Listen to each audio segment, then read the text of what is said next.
जय गुरु जी, शुक्राना गुरु जी, जय श्री कृष्ण भगवान की जय।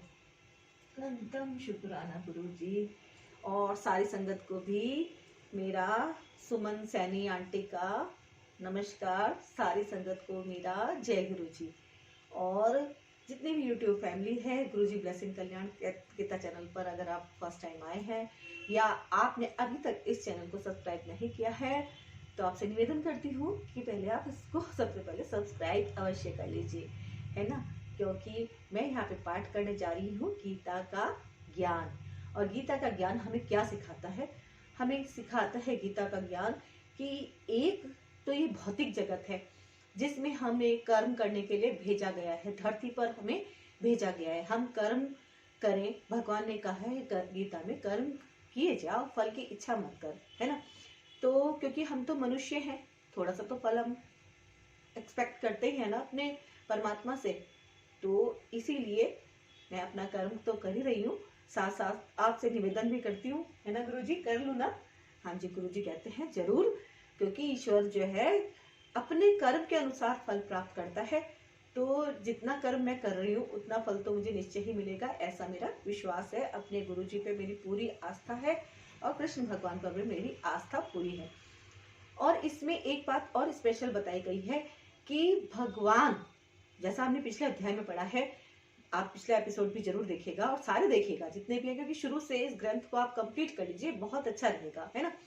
इसमें कहा गया है, बहुत अच्छी बात कही गई है कि जब मनुष्य के सारे कर्म कट जाते हैं, जब सारे संपूर्ण कर्म उसके कट जाते हैं, तो भगवान मनुष्य को स्वयं एक अवसर देते हैं अपने साक्षात्कार का, है ना। तो सबको नहीं मिलता वो साक्षात्कार का अवसर। तो हमें बहुत जरूरी है कि हम भक्ति करते रहें, क्योंकि हमें जो इस संसार में भेजा गया है उसका उद्देश्य यही है कि प्रभु ने हमें भक्ति कराने के लिए ही भेजा है कि देखें इनको कितने ज्ञान की प्राप्ति हुई है। तो और वीडियो को लाइक जरूर कीजिएगा और ज्यादा से ज्यादा लोगों में शेयर कीजिएगा, है ना, जिससे कि सबको ज्यादा से ज्यादा ज्ञान की प्राप्ति हो सके। चाहे छोटे हैं चाहे बड़े हैं, जीवन में एक बार गीता का पाठ हर किसी को अवश्य करना चाहिए। आप देखते हैं कि देश विदेशों में कितना ज्यादा गीता का प्रचार है, क्योंकि गीता हमें सिखाती है कि जीना कैसे है। तो हमारा जो लाइफ स्टाइल है आजकल सबका बहुत बिजी है, लेकिन अपने बिजी शेड्यूल में से जब भी आप रिलैक्स करना चाहें तो आप इसको स्टार्ट कर दीजिए और गीता का पाठ सुन लीजिए, क्योंकि कानों से सुनते हैं हम तो भी वो ईश्वर की सेवा ही होती है। और ये ईश्वर की भक्ति करने का सबसे अच्छा माध्यम है कि आप अगर सोफे पे भी बैठे हैं आराम से बस आप सुन लीजिए, है ना। सुनने से ही बहुत सारे कष्ट हमारे खत्म होते हैं, क्योंकि इससे हमारी इंद्रियां तृप्त होती हैं। एक खुराक तो वो होती है जो हम भोजन करते हैं, है ना, लेकिन एक आत्मा की खुराक होती है। और आत्मा की खुराक के लिए जरूरी है कि हम पाठ करें, है ना, ज्यादा से ज्यादा हम पाठ करें। कई लोग सुबह को नहीं उठ पाते, अमृत वेला में नहीं उठ पाते हैं। मैं तो खैर सुबह भगवान की कृपा है मुझ पर कि ऑटोमेटिकली मेरे को प्रभु उठा देते हैं। मैं तो सुबह जल्दी उठती हूँ, अमृत वेला का मेरा नियम है कि मेरे को जल्दी ही उठना है। ऑटोमेटिकली आँख खुल जाती है, कोई अलार्म वगैरह में कुछ नहीं लगाती, लेकिन फिर भी मेरी आँख आराम से खुल जाती है। और लेकिन सबकी आँख नहीं खुल पाती। तो किसी भी माध्यम से आप भगवान की भक्ति करते हैं तो ये भी किसी सत्संग से कम नहीं है। सत्संग में देखिए हम जाते हैं, लेकिन वहां भी रोज डेली डेली जाना शायद पॉसिबल नहीं हो पाता, है ना। तो जितना ज्यादा आप सत्संग में जाते हैं बहुत अच्छी बात है, क्योंकि वहां पे बहुत अच्छे से वाइब्रेशन क्रिएट होती है, बहुत आनंद आता है। मैं खुद सत्संग में जाती हूँ, मुझे खुद बहुत अच्छा लगता है ना। लेकिन जीवन में एक बार गीता का पाठ सबको करना चाहिए। और अगर आप किसी कारण से कर नहीं पाते तो सुन लीजिए, अवश्य सुनिए और अपने बच्चों को भी सुनाइए। घर में आपके अगर बड़े बुजुर्ग हैं तो आप उनको भी सुनाइए। लेडीज हो जेंट्स हो कोई भी हो, उसको जरूर सुनना चाहिए, है ना। इससे हमारे पुण्यों में वृद्धि होती है और हमारे को जीवन में सद्भावना हमारे दिलों में बढ़ती है एक दूसरे के प्रति, जिसकी आजकल बहुत कमी सी हो रही है ना। क्योंकि द्वेष की भावना, काम क्रोध द्वेष लोभ लालच, ये सब कुछ बहुत बढ़ता जा रहा है। तो ईश्वर ने हमें ये बताया है कि ये सब कुछ टेम्परेरी है, असली सुख जो है वो प्रभु के साक्षात्कार में ही है। तो इसलिए हम स्टार्ट कर लेते हैं और भगवान की भगवत गीता आप सब दर्शन कर लीजिए और गुरुजी सबको ब्लेस करें और कृष्ण भगवान सबको खूब खूब आशीर्वाद दे, सबका कल्याण करें। मैं सुमन सैनी अपनी गुरुजी ब्लेसिंग कल्याण गीता, जितनी भी मेरी फैमिली है, जितने भी मेरे इस फैमिली के सदस्य भी हैं, मैं सबके लिए भगवान से प्रार्थना करती हूँ कि सबके कष्ट दूर हों और सब खूब खूब खूब खूब खुश रहें। तो स्टार्ट कर लेते हैं, आज्ञा लेते हैं, है ना। जय गुरु जी, शुक्राना गुरु जी, ओम नमो भगवते वासुदेवाय नमः। तो ये हमने पाठ कर लिया था 121 तक और इसमें लास्ट जो हमने करा था वो ये था, जब तक भौतिक शरीर का अस्तित्व है तब तक भौतिक गुणों की क्रियाएं प्रतिक्रियाएं होती रहती हैं। मनुष्य को चाहिए कि सुख दुख या शीत ग्रीष्म जैसी द्वैतात्माओं को जब तक भौतिक शरीर का अस्तित्व है तब तक भौतिक गुणों की क्रियाएं प्रतिक्रियाएं होती रहती हैं, है ना। मतलब जो हमारे ये 5 तत्वों से मिलकर जो शरीर बना हुआ है, इसकी बात हो रही है। मनुष्य को चाहिए कि सुख दुख या शीत ग्रीष्म जैसी द्वैताओं को सहन करना सीखे, अर्थात गर्मी है या सर्दी है, उसको सहन करने की हमारे अंदर शक्ति होनी चाहिए। देखिए प्रभु ने किस तरह से सुख दुख भी बना दिए हैं और मौसम में भी गर्मी सर्दी सब अनुभव करने के लिए मनुष्यों को दे दिया है ना, कि वो सहन करना सीखे और इस प्रकार हानि तथा लाभ की चिंता से मुक्त हो जाए। जब मनुष्य कृष्ण की इच्छा पर पूर्णतः आश्रित रहता है तो यह दिव्य अवस्था प्राप्त होती है। यहाँ तक हमने कर लिया था पिछले एपिसोड में और नेक्स्ट अब हम यहाँ से स्टार्ट कर रहे हैं। एक छोटे से कूप का सारा कार्य एक विशाल जलाशय से तुरंत पूरा हो जाता है, उसी प्रकार वेदों के आंतरिक तात्पर्य जानने वाले को उनके सारे प्रयोजन सिद्ध हो जाते हैं। तात्पर्य, वेदों के कर्मकांड विभाग में वर्णित अनुष्ठानों एवं यज्ञों का ध्येय आत्म साक्षात्कार के क्रमिक विकास को प्रोत्साहित करना है और आत्म साक्षात्कार का ध्येय भगवद गीता के 15वें अध्याय में इस प्रकार स्पष्ट किया गया है। वेद अध्ययन का ध्येय जगत के आदि कारण भगवान कृष्ण को जानना है। अतः आत्म साक्षात्कार का अर्थ है कृष्ण को तथा उनके साथ अपने शाश्वत संबंध को समझना। इन्होंने ये बताया है हर किसी का जो अंतिम लक्ष्य है वो है कृष्ण भगवान के साथ साक्षात्कार करना, इसलिए मनुष्य को अवश्य ही प्रभु की भक्ति करनी चाहिए, है ना। अतः आत्म साक्षात्कार का अर्थ है कृष्ण को तथा उनके साथ अपने शाश्वत संबंध को समझना। कृष्ण के साथ जीवों के संबंध का भी उल्लेख भगवद गीता के 15वें अध्याय में ही हुआ है। जीवात्माएं भगवान के अंश स्वरूप है, अतः प्रत्येक जीव द्वारा कृष्ण भावनामृत को जागृत करना वैदिक ज्ञान की सर्वोच्च पूर्ण अवस्था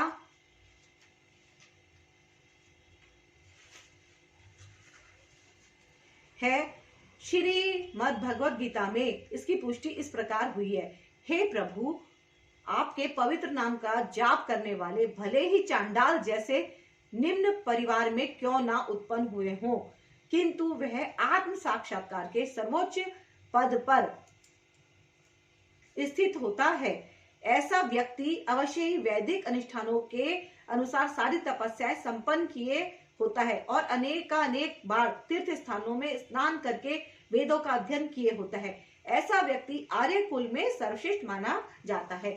अर्थात वे कैसी भी फैमिली में से आया है, वहां पे किसी भी चीज की भक्ति होती है या किसी भी प्रभु का ध्यान होता है, या वो लोग नास्तिक भी हैं, कई लोग नहीं भगवान में मानते, तो उन्होंने बोला है कि वो किसी भी फैमिली से किसी भी परिवार से आया है, अगर वो आपका भक्त है, वो आपकी भक्ति करता है तो आप उसे अपना लेते हैं, है ना। अतः मनुष्य को इतना बुद्धिमान तो होना ही चाहिए कि केवल अनुष्ठानों के प्रति आसक्त ना रहकर वेदों के उद्देश्यों को समझे और अधिकाधिक इंद्रिय तृप्ति के लिए ही स्वर्ग लोक जाने की कामना ना करे, है ना।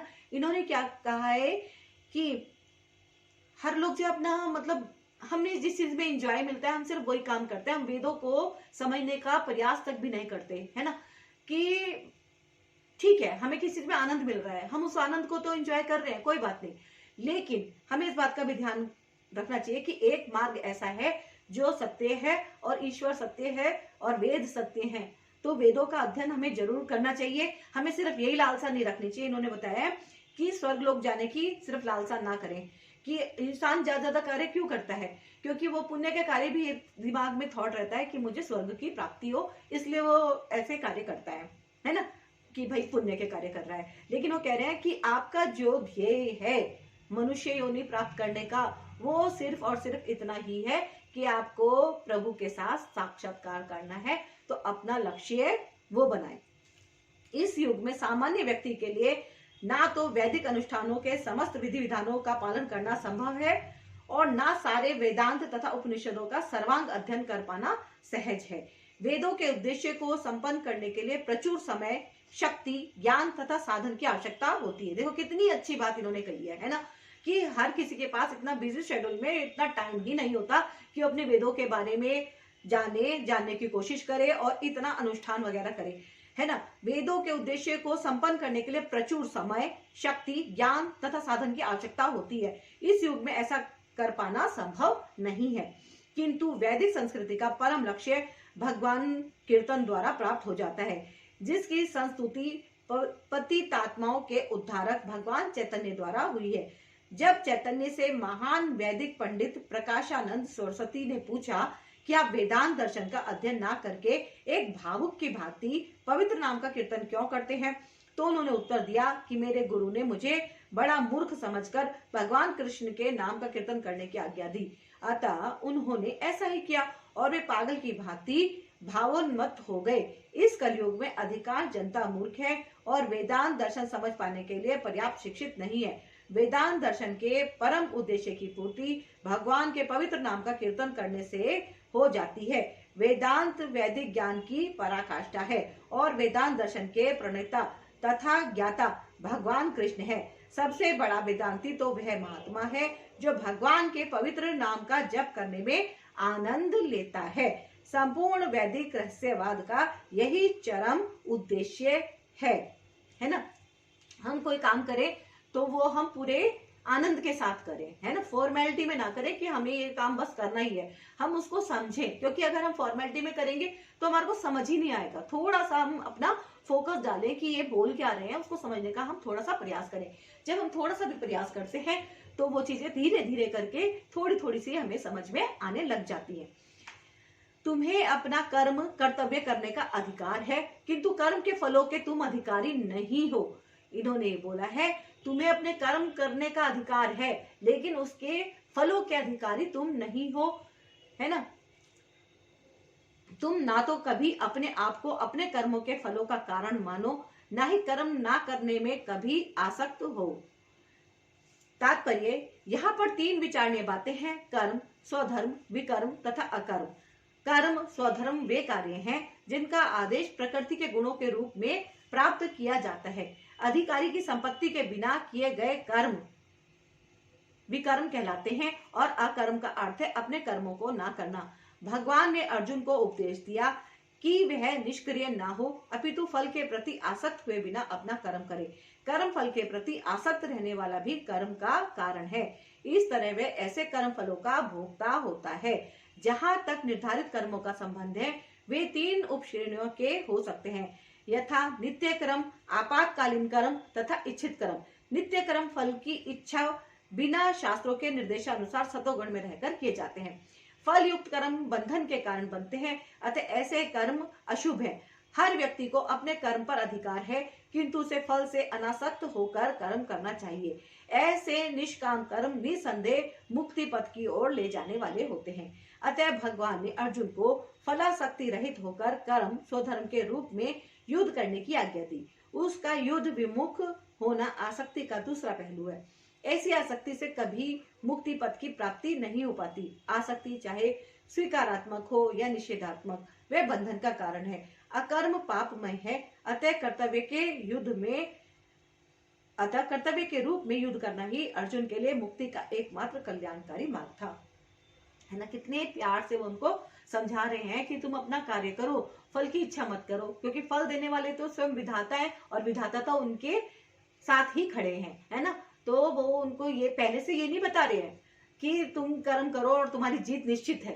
उन्होंने कहा तुम अपना काम करो, है ना, क्योंकि उन्होंने कहा कि ये फल तो मैं देने वाला हूं, है ना, उनको पता है कि आगे क्या होने वाला है। लेकिन वो किस तरह से मोटिवेट कर रहे हैं अर्जुन को, सिर्फ ये कह के तुम अपना कार्य करो, है ना।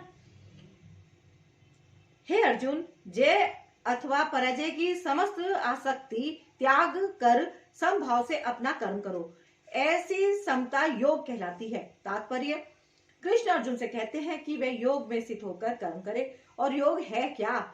योग का अर्थ है सदैव चंचल रहने वाली इंद्रियों को वश में रखते हुए परम तत्व में मन को एकाग्र करना, है ना। योग क्या है? मेडिटेशन क्या है? कि हमारा दिमाग, हमारा दिल तरह तरह की बातों में भटकता रहता है। हम अगर कहीं बैठते हैं भगवान में, पूजा में, अपने मन को एकाग्र नहीं कर पाते। कई बार हम अजीब अजीब से ख्याल हमारे दिमाग में दौड़ते रहते हैं, इधर से उधर, इधर से उधर, और फिर वापस में हम उसको खींचते हैं कि हम तो भगवान की पूजा कर रहे हैं, हमारा दिमाग यही होना चाहिए, है ना।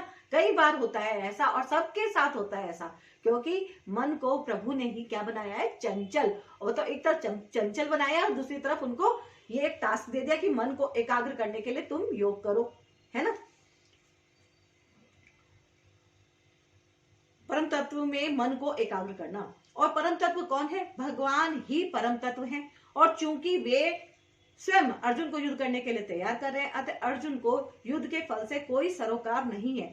जय या पराजय कृष्ण के लिए विचारणीय है। अर्जुन को तो बस श्री कृष्ण के निर्देशानुसार कर्म करना है। कृष्ण के निर्देश का पालन ही वास्तविक योग है, और इसका अभ्यास कृष्ण भावनामृत नामक विधि द्वारा किया जाता है। एकमात्र कृष्ण भावनामृत के माध्यम से ही स्वामित्व भाव का परित्याग किया जा सकता है। इसके लिए उसे कृष्ण का दास या उनके दासों का दास बनना होता है। कृष्ण भावनामृत में कर्म करने की यही एक विधि है जिससे योग में स्थित होकर कर्म किया जा सकता है। अर्जुन क्षत्रिय है, अतः वह वर्णाश्रम धर्म का अनुयायी है।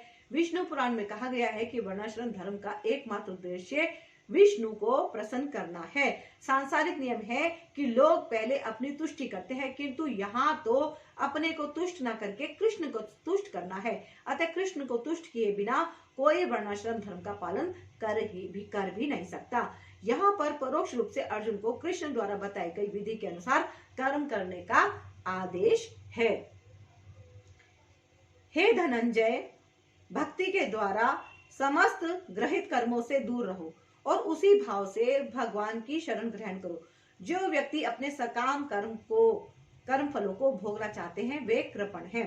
तात्पर्य, जो व्यक्ति भगवान के दास रूप में अपने स्वरूप को समझ लेता है वह कृष्ण भावनामृत में स्थित रहने के अतिरिक्त सारे कर्मों को छोड़ देता है। जीव के लिए ऐसी भक्ति कर्म का सही मार्ग है। केवल कृपण ही अपने सकाम कर्मों का फल भोगना चाहते हैं, किंतु इससे वे भवबंधन में और अधिक फंसते जाते हैं। कृष्ण भावनामृत के अतिरिक्त जितने भी कर्म संपन्न किए जाते हैं वे ग्रहित हैं, क्योंकि इससे कर्ता जन्म मृत्यु के चक्र में लगातार फंसा रहता है। अतः कभी उसकी आकांक्षा नहीं करनी चाहिए कि मैं कर्म का कारण बनूं। कृष्ण भावनामृत में हर कार्य कृष्ण की तुष्टि के लिए किया जाना चाहिए। कृपणों को यह ज्ञात नहीं है कि दैवश या कठोर श्रम से अर्जित संपत्ति का किस तरह सदुपयोग करें। मनुष्य को अपनी सारी शक्ति कृष्ण भावनामृत अर्जित करने में लगानी चाहिए, इससे उसका जीवन सफल हो सकेगा।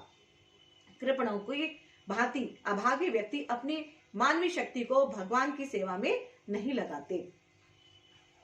भक्ति में संलग्न मनुष्य इस जीवन में ही अच्छे तथा बुरे कार्यों में अपने को भक्ति मुक्त कर लेता है। भक्ति में संलग्न मनुष्य इस जीवन में ही अच्छे तथा बुरे कार्यों से अपने को मुक्त कर लेता है। अतः योग के लिए प्रयत्न करो, क्योंकि सारा कार्य कौशल यही है। जीवात्मा अनादिकाल से अपने अच्छे तथा बुरे कर्मों के फलों को संचित करता रहा है। फलतः वह निरंतर अपने स्वरूप से अनभिज्ञ बना रहा है। इस अज्ञान को भगवत गीता के उपदेश से दूर किया जा सकता है। यह हमें पूर्ण रूप से भगवान श्री कृष्ण की शरण में जाने तथा जन्म जन्मांतर कर्म फल की श्रृंखला का शिकार बनने से मुक्त होने का उपदेश देती है। अतः अर्जुन को कृष्ण भावनामृत में कार्य करने के लिए कहा गया है, क्योंकि कर्म फल के शुद्ध होने की यही प्रक्रिया है। इस तरह भगवत भक्ति में लगे रहकर बड़े बड़े ऋषि मुनि तथा भक्तगण अपने आप को इस भौतिक संसार में कर्म के फलों से मुक्त कर लेते हैं। इस प्रकार वे जन्म मृत्यु के चक्र से छूट जाते हैं और भगवान के पास जाकर उस अवस्था को प्राप्त करते हैं जो समस्त दुखों से परे है। तात्पर्य, मुक्त जीवों का संबंध उस स्थान से होता है जहाँ भौतिक कष्ट नहीं होते। भागवत में कहा गया है,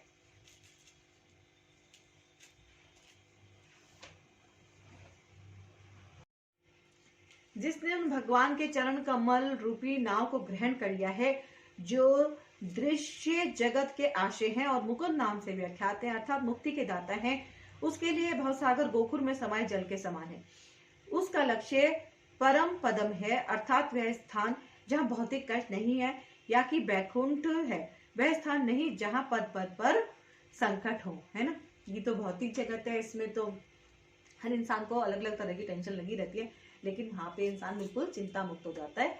ऐसा है बैकुंठ, ऐसा इसमें विवरण दिया जा रहा है। अज्ञानवश मनुष्य यह नहीं समझ पाता कि यह भौतिक जगत ऐसा दुखमय स्थान है जहां पद पद पर संकट है। केवल अज्ञानवश अल्प ज्ञानी पुरुष यह सोचकर कि कर्मों से वे सुखी रह सकेंगे, सकाम कर्म करते हुए स्थिति को सहन करते हैं। उन्हें यह ज्ञात नहीं है कि इस संसार में कहीं भी कोई भी शरीर दुखों से रहित नहीं है। संसार में सर्वत्र जीवन के दुख, जन्म मृत्यु, जरा तथा व्याधि विद्यमान है, किंतु जो अपने वास्तविक स्वरूप को समझ लेता है और इस प्रकार भगवान की स्थिति को समझ लेता है, वही भगवान की प्रेमा भक्ति में लगता है। फल स्वरूप वह बैकुंठ लोक जाने का अधिकारी बन जाता है, जहाँ ना तो भौतिक कष्टमय जीवन है, ना ही काल का प्रभाव तथा मृत्यु है। अपने स्वरूप को जानने का अर्थ है भगवान की अलौकिक स्थिति को भी जान लेना। जो भ्रमवश यह सोचता है कि जीव की स्थिति तथा भगवान की स्थिति एक समान है, उसे समझो कि वह अंधकार में है और स्वयं भगवत भक्ति करने में असमर्थ है। वे अपने आप को प्रभु मान लेता है और इस तरह जन्म मृत्यु की पुनरावृत्ति का पथ चुन लेता है।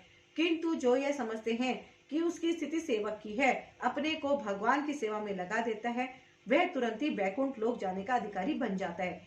भगवान की सेवा कर्म योग या बुद्धि योग कहलाती है, जिसे स्पष्ट शब्दों में भगवत भक्ति कहते हैं। जब तुम्हारी बुद्धि मोह रूपी सघन वन को पार कर जाएगी, तो तुम सुने हुए तथा सुनने योग्य सबके प्रति अन्यमनस्क हो जाओगे। तात्पर्य, भगवत भक्तों के जीवन में ऐसे अनेक उदाहरण प्राप्त हैं, जिन्हें भगवत भक्ति के कारण वैदिक कर्म कांड से विरक्ति हो गई। जब मनुष्य श्री कृष्ण को तथा उनके साथ अपने संबंध को वास्तविक रूप से समझ लेता है, तो वह सकाम कर्मों के अनुष्ठान के प्रति पूर्णतया अनैमस्क हो जाता है। भले ही वह अनुभवी ब्राह्मण क्यों ना हो। भक्त परंपरा के महान भक्त तथा आचार्य श्री महादेवेंद्रपुरी का कहना है, हे मेरी त्रिकाल प्रार्थनाओं तुम्हारी जय हो, हे स्नान तुम्हें प्रणाम है, हे देव पितृगण अब मैं आप लोगों के लिए तर्पण करने में असमर्थ हूँ। अब तो यहाँ जहां भी बैठता हूँ यादव कुलवंशी कंस के हंता श्री कृष्ण का ही स्मरण करता हूँ और इस तरह मैं अपने पापमय बंधन से मुक्त हो सकता हूँ। मैं सोचता हूँ कि यही मेरे लिए पर्याप्त है। वैदिक रस्में तथा अनुष्ठान यथा त्रिकाल संध्या, प्रातःकालीन स्नान, पितृ तर्पण आदि नव दीक्षितों के लिए अनिवार्य है, किंतु जब कोई पूर्णतया कृष्ण भावना भावित हो और कृष्ण की दिव्य प्रेमा भक्ति में लगा हो, तो वह इन विधि विधानों के प्रति उदासीन हो जाता है, क्योंकि उसे पहले ही सिद्धि प्राप्त हो चुकी होती है। यदि कोई परमेश्वर कृष्ण की सेवा करके ज्ञान को प्राप्त होता है, तो उसे शास्त्रों में वर्णित विभिन्न प्रकार की तपस्याएं तथा यज्ञ करने की आवश्यकता नहीं रह जाती है। इसी प्रकार जो यह नहीं समझता कि वेदों का उद्देश्य कृष्ण तक पहुंचना है और अपने आप को अनुष्ठानादि में व्यस्त रखता है, वह केवल अपना समय नष्ट करता है। कृष्ण भावना भावित व्यक्ति शब्द भ्रम की सीमा या वेदों तथा उपनिषदों की परिधि को भी लांघ जाते हैं। तात्पर्य, जब तुम्हारा मन वेदों की अलंकारमयी भाषा से विचलित ना हो और वह आत्म साक्षात्कार की समाधि में स्थिर हो जाए, तब तुम्हें दिव्य चेतना प्राप्त हो जाएगी। क्या अर्थ है इसका? तात्पर्य, कोई समाधि में है, इस कथन का अर्थ यह होता है कि यह पूर्णतया कृष्ण भावना भावित है, अर्थात उसने पूर्ण समाधि में ब्रह्म परमात्मा तथा भगवान को प्राप्त कर लिया है। आत्म साक्षात्कार की सर्वोसिद्धि यह जान लेना है कि मनुष्य कृष्ण का शाश्वत दास है और उसका एकमात्र कर्तव्य कृष्ण भावनामृत में अपने सारे कर्म करना है। कृष्ण भावना भावित व्यक्ति या भगवान के एक निष्ठ भक्त को ना तो वेदों की अलंकारमयी वाणी से विचलित होना चाहिए, ना ही स्वर्ग जाने के उद्देश्य सकाम कर्मों में प्रवृत्त होना चाहिए। कृष्ण भावनामृत में मनुष्य कृष्ण के सानिध्य में रहता है और कृष्ण से प्राप्त सारे आदेश उस दिव्य अवस्था में समझे जा सकते हैं।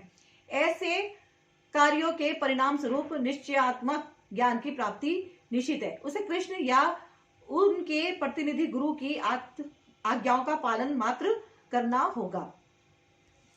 अर्जुन ने कहा, हे कृष्ण, आध्यात्म में लीन चेतना वाले व्यक्ति स्थित प्रज्ञ के क्या लक्षण है? वे कैसे बोलता है तथा उसकी भाषा क्या है? वे किस तरह बैठता है, किस तरह चलता है? तात्पर्य, जिस प्रकार प्रत्येक व्यक्ति के उसकी विशेष स्थिति के अनुसार कुछ लक्षण होते हैं, उसी प्रकार कृष्ण भावना भावित पुरुष का भी विशिष्ट स्वभाव होता है। यथा उसका बोलना, चलना, सोचना आदि। जिस प्रकार धनी पुरुष के कुछ लक्षण होते हैं जिनसे वे धनवान जाना जाता है, जिस तरह रोगी अपने रोग के लक्षणों से रुग्ण जाना जाता है या कि विद्वान अपने गुणों से विद्वान जाना जाता है, उसी तरह कृष्ण की दिव्य चेतना से युक्त व्यक्ति अपने विशिष्ट लक्षणों से जाना जाता है। इन लक्षणों को भगवत गीता से जाना जा सकता है, किंतु सबसे महत्वपूर्ण बात यह है कि कृष्ण भावना भावित व्यक्ति किस तरह बोलता है, क्योंकि वाणी ही किसी मनुष्य का सबसे महत्वपूर्ण गुण है। कहा जाता है कि मूर्ख का पता जब तक नहीं लगाया जा सकता जब तक वह बोलता नहीं है। एक बने ठने मूर्ख को तब तक नहीं पहचाना जा सकता जब तक वह बोले नहीं, किंतु बोलते ही उसका यथार्थ रूप प्रकट हो जाता है। कृष्ण भावना भावित व्यक्ति का सर्व प्रमुख लक्षण यह है कि वह केवल कृष्ण तथा उन्हीं से संबंध विषयों के बारे में बोलता है। फिर तो अन्य लक्षण स्वतः प्रकट हो जाते हैं, जिनका उल्लेख आगे किया गया है।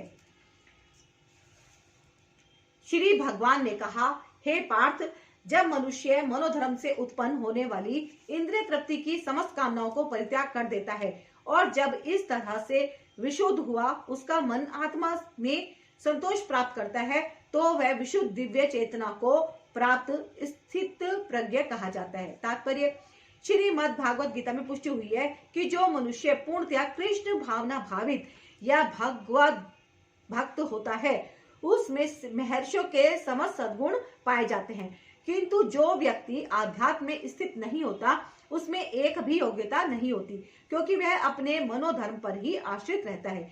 फलतः यहाँ यह ठीक ही कहा गया है कि व्यक्ति का मनोधर्म द्वारा कल्पित सारी विषय वासनाओं को त्यागना होता है। कृत्रिम साधन से इनको रोक पाना संभव नहीं है, किंतु यदि कोई कृष्ण भावनामृत में लगा हो तो सारी विषय वासनाएं स्वतः बिना किसी प्रयास के दब जाती हैं। अतः मनुष्य को बिना किसी झिझक के कृष्ण भावनामृत में लगना होगा, क्योंकि यह भक्ति उसे दिव्य चेतना प्राप्त करने में सहायक होगी। अत्यधिक उन्नत जीवात्मा महात्मा अपने आप को परमेश्वर का शाश्वत दास मानकर आत्मतुष्ट रहता है। ऐसे आध्यात्मिक पुरुष के पास भौतिकता से उत्पन्न एक भी विषय वासना फटक नहीं पाती। वह अपने को निरंतर भगवान का सेवक मानते हुए सहज रूप से सदैव प्रसन्न रहता है ना। एक लक्षण तो उन्होंने बता दिया कि वो हमेशा खुश रहता है। जो त्रय पापों के होने पर भी मन में विचलित नहीं होता अथवा सुख में प्रसन्न नहीं होता और जो आसक्ति, भय तथा क्रोध से मुक्त है, वह स्थिर मन वाला मुनि कहलाता है। तात्पर्य, मुनि शब्द का अर्थ वह है जो शुष्क चिंतन के लिए मन को अनेक प्रकार से उद्वेलित करे किंतु किसी तथ्य पर ना पहुंच सके। कहा जाता है कि प्रत्येक मुनि का अपना अपना दृष्टिकोण होता है। जब तक एक मुनि अन्य मुनियों से भिन्न ना हो तब तक उसे वास्तविक मुनि नहीं कहा जा सकता। किंतु जिस स्थिति मुनि का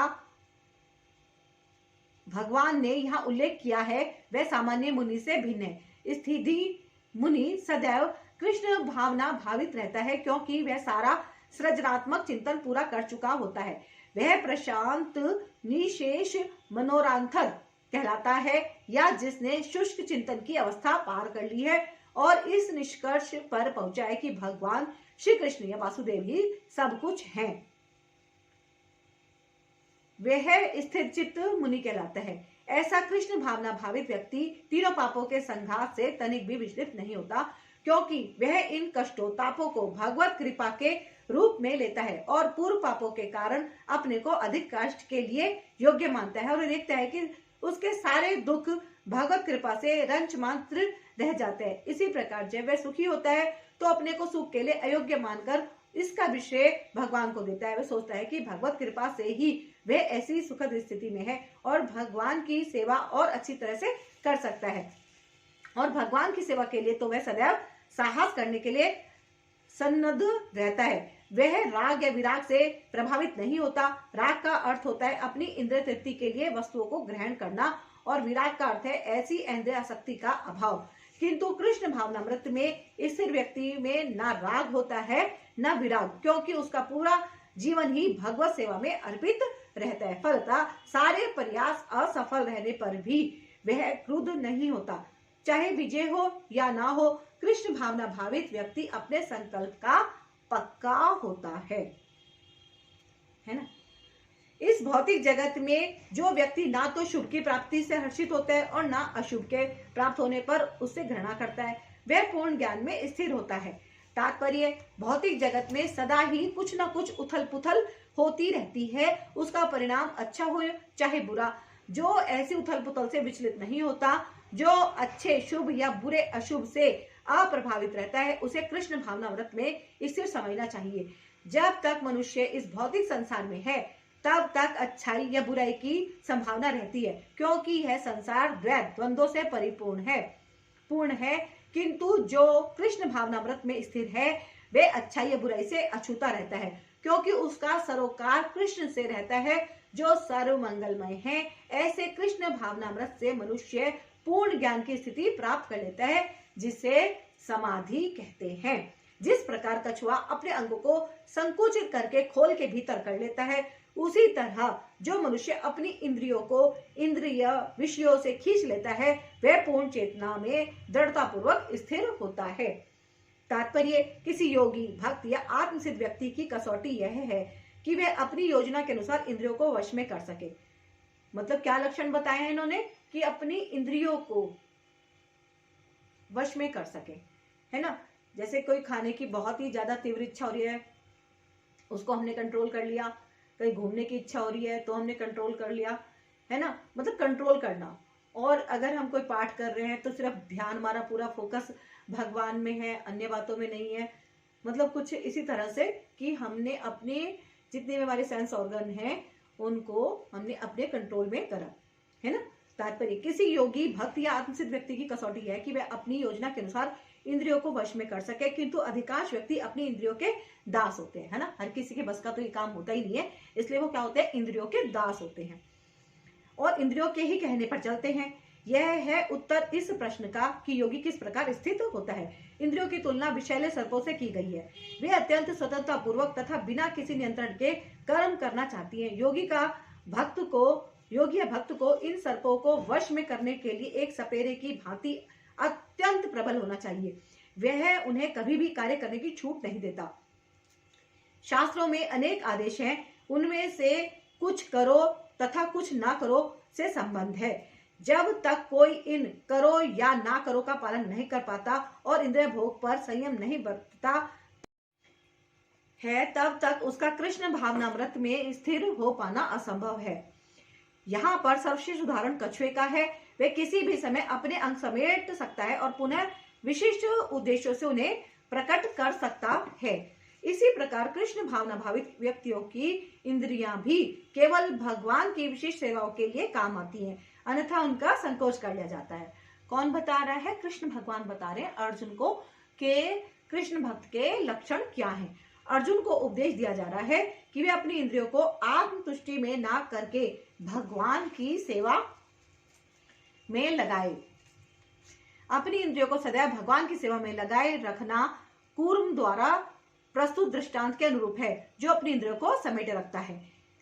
देवधारी जीव इंद्रिय भोग से भले ही निवृत्त हो जाए, पर उसमें इंद्रिय भोगों की इच्छा बनी रहती है। लेकिन उत्तम रस के अनुभव होने से ऐसे कार्यों को बंद करने पर वह भक्ति में स्थिर हो जाता है। तात्पर्य, जब तक कोई आध्यात्म को प्राप्त ना हो तब तक इंद्रिय भोग से विरत होना असंभव है। मतलब कि अगर हम कितना भी कोशिश करें, तो इन्होंने बोला है, कृष्ण भगवान समझाने की कोशिश कर रहे हैं अर्जुन को कि जब तक कोई सच में पूरी तरह से आध्यात्मिक ही नहीं हो जाता तब तक अपनी इंद्रियों पर कंट्रोल करना असंभव है। विधि विधानों द्वारा इंद्रिय भोग को संयमित करने की विधि वैसी ही है जैसे किसी रोगी के किसी भोज्य पदार्थ खाने पर प्रतिबंध लगाना, किंतु इससे रोगी की ना तो भोजन के प्रति रुचि समाप्त होती है और न वैसे प्रतिबंध लगाया जाना चाहता है। इसी प्रकार अल्प ज्ञानी व्यक्तियों के लिए इंद्रिय संयमन के लिए अष्टांग योग जैसी विधि की संस्तुति की जाती है, जिसमें यम, नियम, आसन, प्राणायाम, प्रत्याहार, धारणा, ध्यान आदि सम्मिलित है। किंतु जिसने कृष्ण भावनामृत के पथ पर प्रगति के क्रम में परमेश्वर कृष्ण के सौंदर्य का रसास्वादन कर लिया है, उसे जड़ भौतिक वस्तुओं में कोई रुचि नहीं रह जाती। वो काफी हद तक फिर कैसा हो जाता है, बिल्कुल सात्विक, कोई रुचि नहीं रह जाती।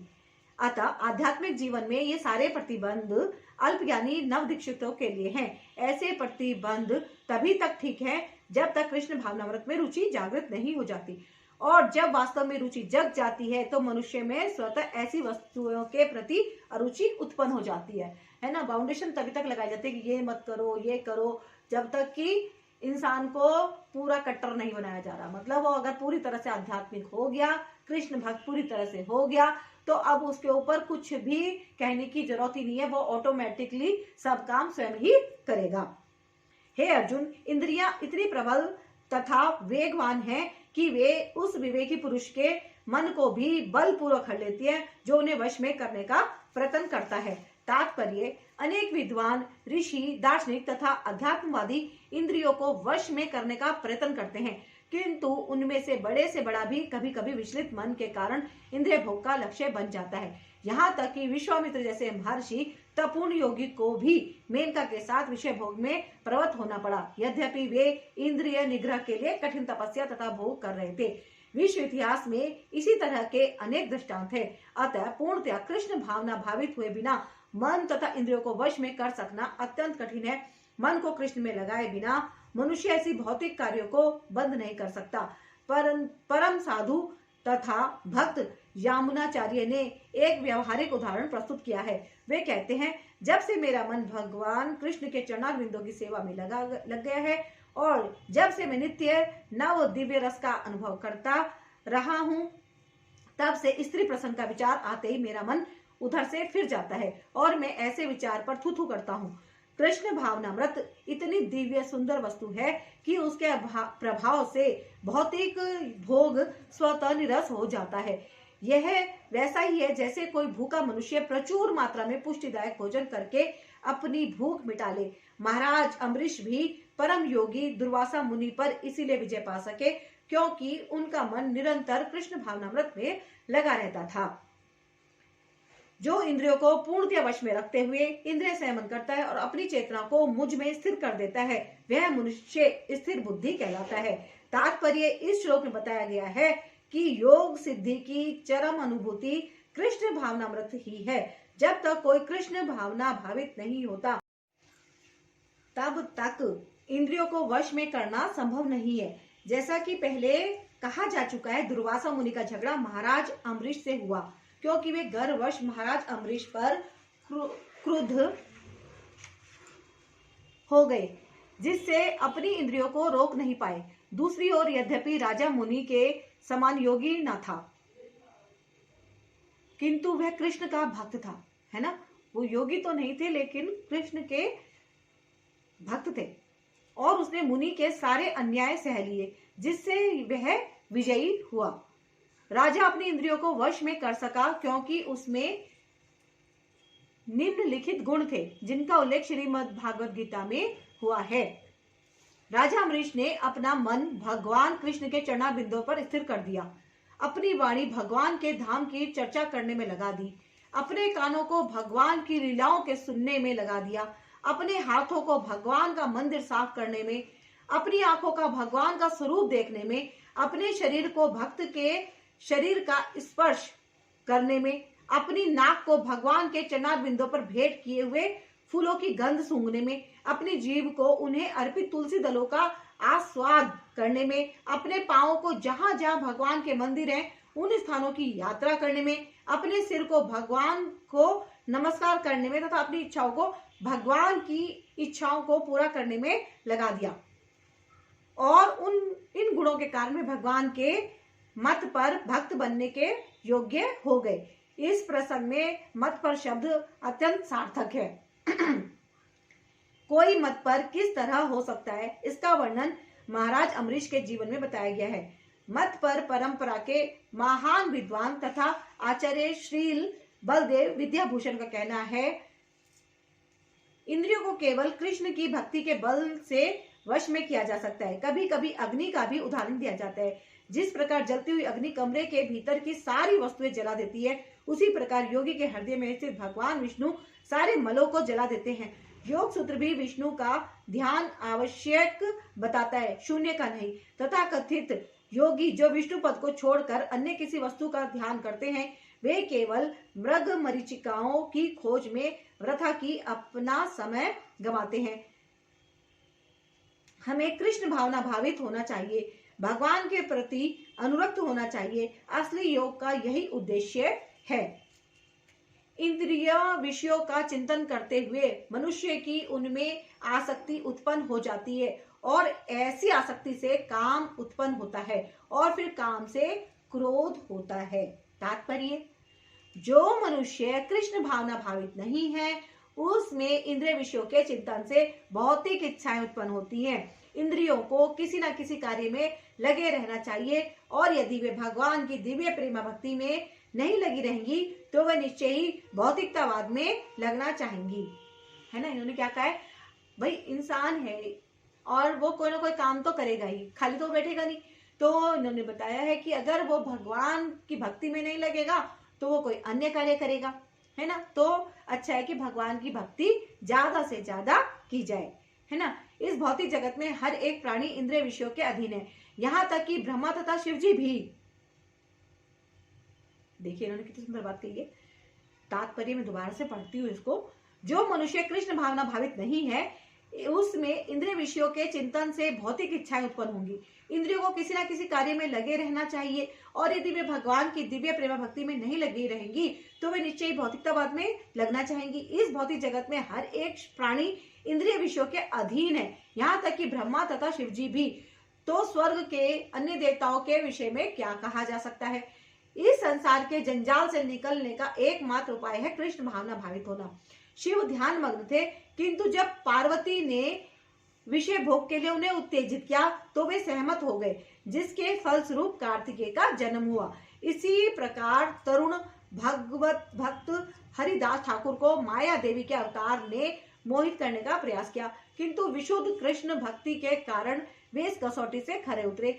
जैसा कि यमुनाचार्य के उपयुक्त श्लोक में बताया जा चुका है, भगवान का एक निष्ठ भक्त भगवान की संगति के आध्यात्मिक सुख का आस्वादन करने के कारण समस्त भौतिक इंद्रिय सुख को त्याग देता है। अतः जो कृष्ण भावना भावित नहीं है वह कृत्रिम दमन के द्वारा अपनी इंद्रियों को वश में करने में कितना ही शक्तिशाली क्यों न हो, अंत में अवश्य असफल होगा, क्योंकि विषय सुख का रंच मात्र विचार भी उसे इंद्रिय तृप्ति के लिए उत्तेजित कर देगा। क्रोध से पूर्ण मोह उत्पन्न होता है और मोह से स्मरण शक्ति का विभ्रम हो जाता है। जब स्मरण शक्ति भ्रमित हो जाती है तो बुद्धि नष्ट हो जाती है और बुद्धि नष्ट होने पर मनुष्य भवकूप में गिर जाता है। कृष्ण भावनामृत के विकास से मनुष्य जान सकता है कि प्रत्येक वस्तु का उपभोग भगवान की सेवा के लिए किया जा सकता है। जो कृष्ण भावनामृत के ज्ञान से रहित है वे कृत्रिम ढंग से भौतिक विषयों से बचने का प्रयास करते हैं। फलतः वे भवबंधन से मोक्ष की कामना करते हुए भी वैराग्य की चरम अवस्था को प्राप्त नहीं कर पाते। उनका तथाकथित वैराग्य फल्गु अर्थात गौड़ कहलाता है। इसके विपरीत कृष्ण भावना भावित व्यक्ति जानता है कि प्रत्येक वस्तु का उपयोग भगवान की सेवा में किस प्रकार किया जाए। फलतः वह भौतिक चेतना का शिकार नहीं होता। उदाहरणतः निर्विशेषवादी के अनुसार भगवान निराकार होने के कारण भोजन नहीं कर सकते, अतः वे अच्छे खाद्यों से बचता रहता है। किंतु भक्त जानता है कि कृष्ण परम भोक्ता हैं और भक्ति पूर्वक उन पर जो भी भेंट चढ़ाई जाती है उसे वे खाते हैं। अतः भगवान को अच्छा भोजन चढ़ाने के बाद भक्त प्रसाद ग्रहण करता है। इस प्रकार हर वस्तु प्राणवान हो जाती है और अधपतन का कोई संकट नहीं रहता। भक्त कृष्ण भावनामृत में रहकर प्रसाद ग्रहण करता है, जबकि अभक्त इसे प्रसाद के रूप में तिरस्कार कर देता है। अतः निर्विशेषवादी अपने कृत्रिम त्याग के कारण जीवन को भोग नहीं पाता और यही कारण है कि मन के थोड़े से विचलन से वह भवकूप में पुनः आ गिरता है। कहा जाता है कि मुक्ति के स्तर तक पहुंच जाने पर भी ऐसा जीव नीचे गिर जाता है, क्योंकि उसे भक्ति का कोई आश्रय नहीं मिलता है ना। इन्होंने क्या बताया है कि कई लोग ऐसा ही मानते हैं कि भगवान तो निराकार है, उन्हें जब उनका कोई आकार ही नहीं है तो भोग क्या लगाना उनको, तो वो खाने को सिर्फ एक पदार्थ के रूप में खाते हैं। लेकिन जो भक्त होता है वो क्या करता है, पहले भगवान को भोग लगाता है, क्योंकि वो मानता है कि कोई शक्ति है, दिव्य शक्ति, और उनको भोग लगाता है। और भोग लगाने के बाद अब वो समझता है कि अब इसमें प्रसाद बन गया है और प्रसाद को फिर वो ग्रहण करता है। तो वो क्या है, भक्ति है ना, क्योंकि उसे भक्ति का कोई आश्रय नहीं मिलता। ऐसा जीव नीचे गिर जाता है ना। आगे बताते हैं, किंतु समस्त राग तथा द्वेष से मुक्त एवं अपनी इंद्रियों को संयम द्वारा वश में करने में असमर्थ व्यक्ति भगवान की पूर्ण कृपा प्राप्त कर सकता है। तात्पर्य यह पहले ही बताया जा चुका है कि कृत्रिम वृद्धि से इंद्रियों पर बाहरी रूप से नियंत्रण किया जा सकता है, किंतु जब तक इंद्रियां भगवान की दिव्य सेवा में नहीं लगाई जाती तब तक नीचे गिरने की संभावना बनी रहती है।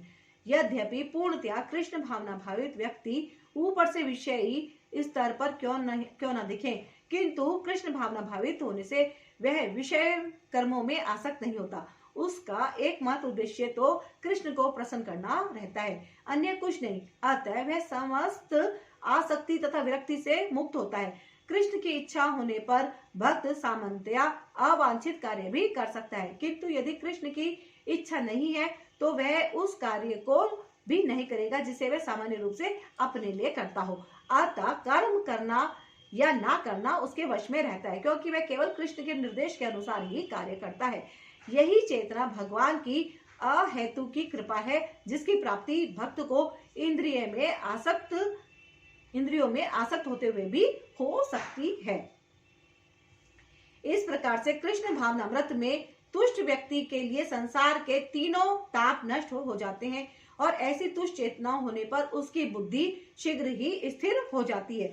जो कृष्ण भावनामृत में परमेश्वर से संबंधित नहीं है उसकी ना तो बुद्धि दिव्य होती है और ना ही मन स्थिर होता है, जिसके बिना शांति की कोई संभावना नहीं है।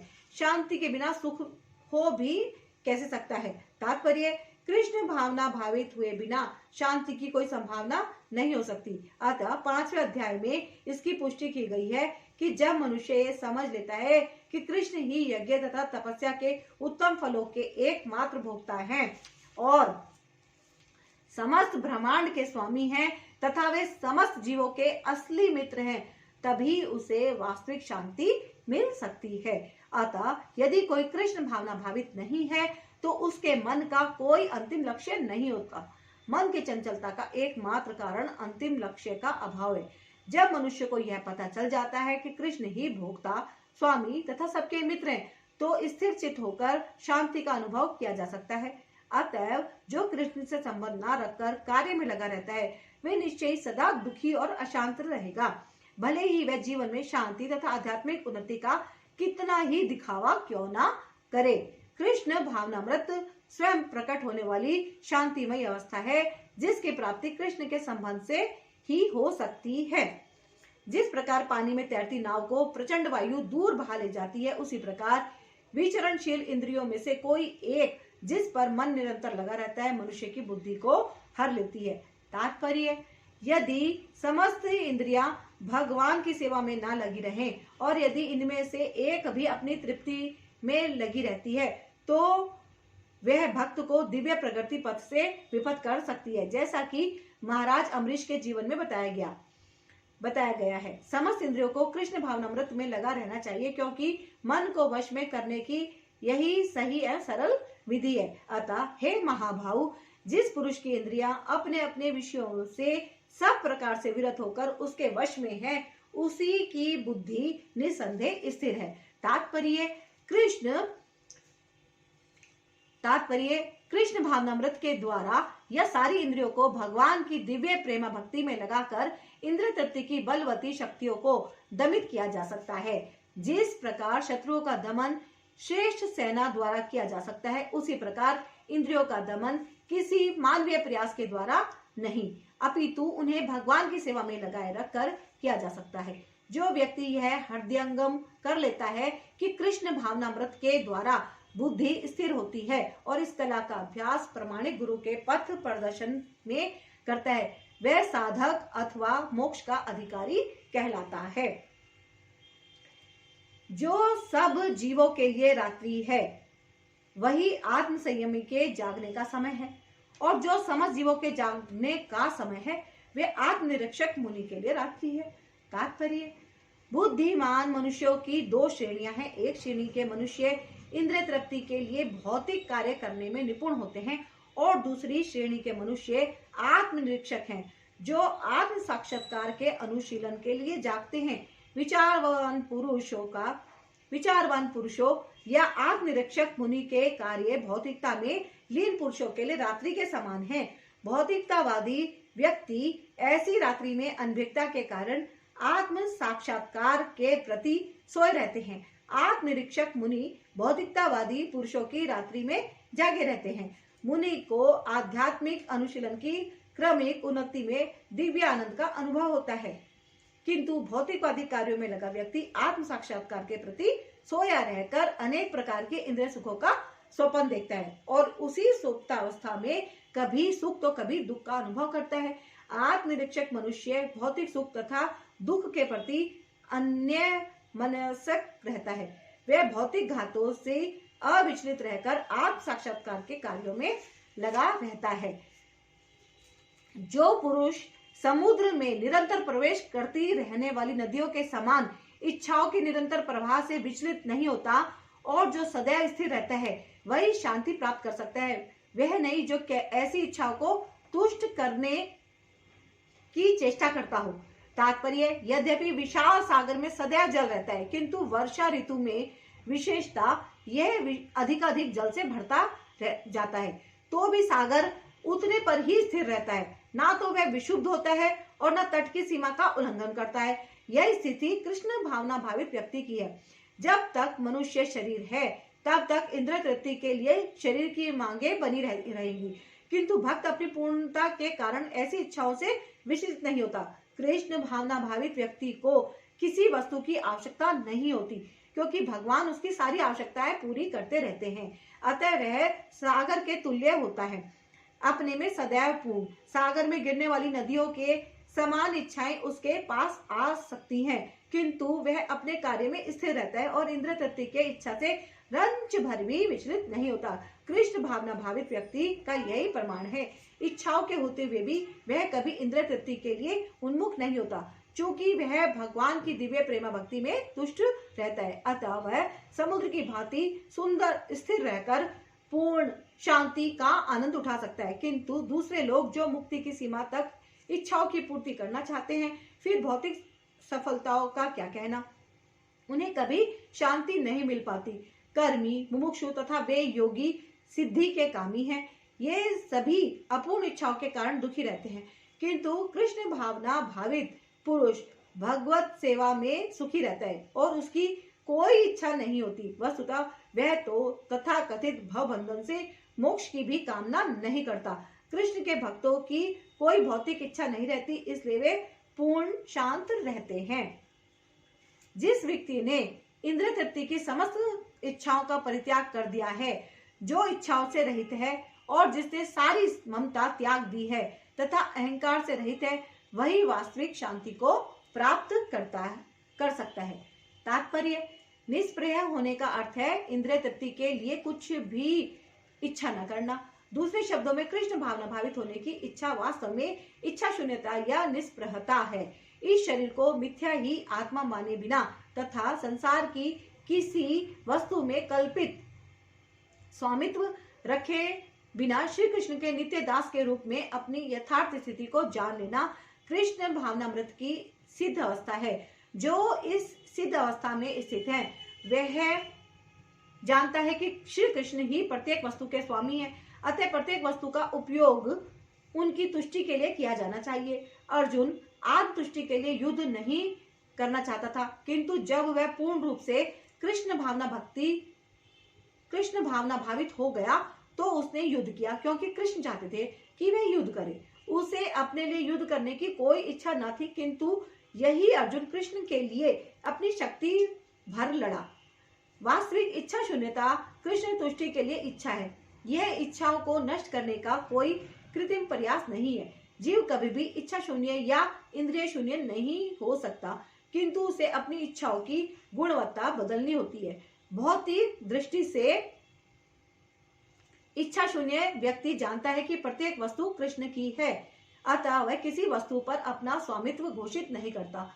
यह दिव्य ज्ञान आत्म साक्षात्कार पर आधारित है, अर्थात इस ज्ञान पर कि प्रत्येक जीव कृष्ण का अंश स्वरूप है और जीव की शाश्वत स्थिति कभी ना तो कृष्ण के तुल्य होती है ना उनसे बढ़कर। इस प्रकार कृष्ण भावनामृत का यह ज्ञान ही वास्तविक शांति का मूल सिद्धांत है। यह आध्यात्मिक तथा ईश्वरीय जीवन का पथ है, जिसे प्राप्त करके मनुष्य मोहित नहीं होता। यदि कोई जीवन के अंतिम समय में भी इस तरह स्थित हो तो वह भगवत धाम में प्रवेश कर सकता है। अर्थात उसने सारी जिंदगी कुछ नहीं करा, लेकिन अगर वो कृष्ण की भक्ति जब उसको समझ में आ जाए तब से वो स्टार्ट कर ले तो भगवान उसको स्वीकार कर लेते हैं।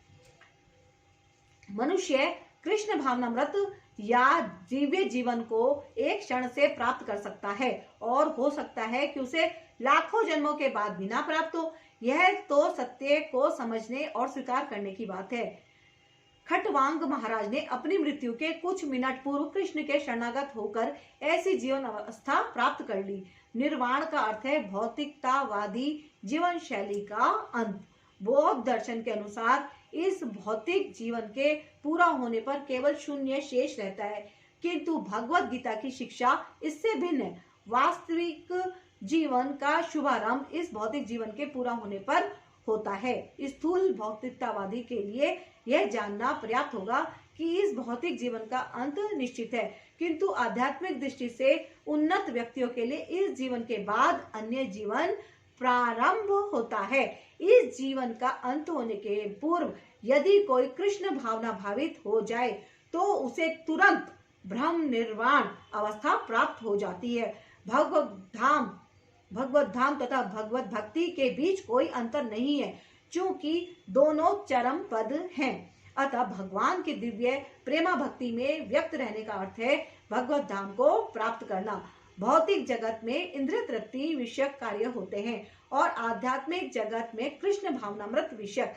इसी जीवन में ही कृष्ण भावनामृत की प्राप्ति तत्काल ब्रह्म प्राप्ति जैसी है, और जो कृष्ण भावनामृत में स्थित होता है वे निश्चित रूप से पहले ही भगवत धाम में प्रवेश कर चुका होता है। ब्रह्म और भौतिक पदार्थ एक दूसरे से सर्वथा विपरीत हैं। अतः ब्रह्म स्थिति का अर्थ है भौतिक कार्यों के पद पर ना रहना। भगवत गीता में भगवत भक्ति को मुक्त अवस्था माना गया है। अतः ब्रह्म स्थिति भौतिक बंधन से मुक्ति है। शील भक्ति विनोद ठाकुर ने भगवत गीता के इस द्वितीय अध्याय को संपूर्ण ग्रंथ के प्रतिपाद्य विषय के रूप में संक्षिप्त किया है। भगवत गीता के प्रतिपाद्य हैं कर्म योग, ज्ञान योग तथा भक्ति योग। इस द्वितीय अध्याय में कर्म योग तथा ज्ञान योग की स्पष्ट व्याख्या हुई है एवं भक्ति योग की भी झांकी दे दी गई है। इस प्रकार श्रीमद् भगवत गीता के द्वितीय अध्याय गीता का सार का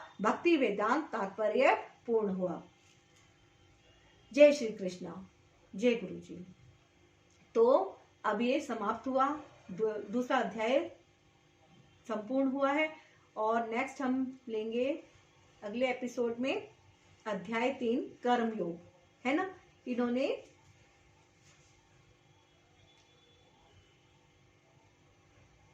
बताया है कि जो भक्ति है हमें वो कृष्ण की अपने जीवन काल में अवश्य कर लेनी चाहिए, है ना। क्योंकि एकमात्र लक्ष्य उन्होंने ये बताया है कि कृष्ण की भक्ति करना बहुत ज्यादा अनिवार्य है। यदि टाइम से नहीं कर पाए तो फिर इस जीवन चक्र में वापस लौट के आना पड़ेगा। जैसे कि बुद्ध क्या बताया है, गौतम बुद्ध जी क्या, कि मेडिटेशन मतलब उन्होंने लास्ट निर्वाण, मतलब कि अब तुम्हारी सारी इच्छाएं समाप्त हो गई हैं, तो वहां पे तुम्हारा अगर दी एंड हो रहा है तो उन्होंने उस चीज को बिल्कुल समाप्ति बताया है, शून्य बता दिया है, एंड। लेकिन गीता के अनुसार इन्होंने आध्यात्म को ऐसा बताया है कि अगर इंसान कृष्ण की भक्ति करता है तो उसका ये भौतिक जीवन तो खत्म हो रहा है, ये तो समाप्त हो रहा है, लेकिन इसके बाद जो एक नया जीवन आरंभ होगा वो अद्भुत होगा, क्योंकि वो स्वयं कृष्ण जी के साथ मिक्स हो जाएगा, है ना। कृष्ण जी उसको अपनी शरण में ले लेंगे, है ना। तो अब समाप्त करते हैं। और जितना जितना समझ में आ रहा है, थोड़ा थोड़ा यही समझ में आ रहा है कि इंसान को जो है अपनी इंद्रियों पे कंट्रोल रखना चाहिए, बहुत ज्यादा इच्छाएं अपनी नहीं बढ़ानी चाहिए, और ईश्वर का ध्यान ज्यादा से ज्यादा करना चाहिए, है ना। क्योंकि वास्तव में सही बात है, ये शरीर तो मिट्टी है, आज नहीं तो कल ये तो समाप्त होना ही है।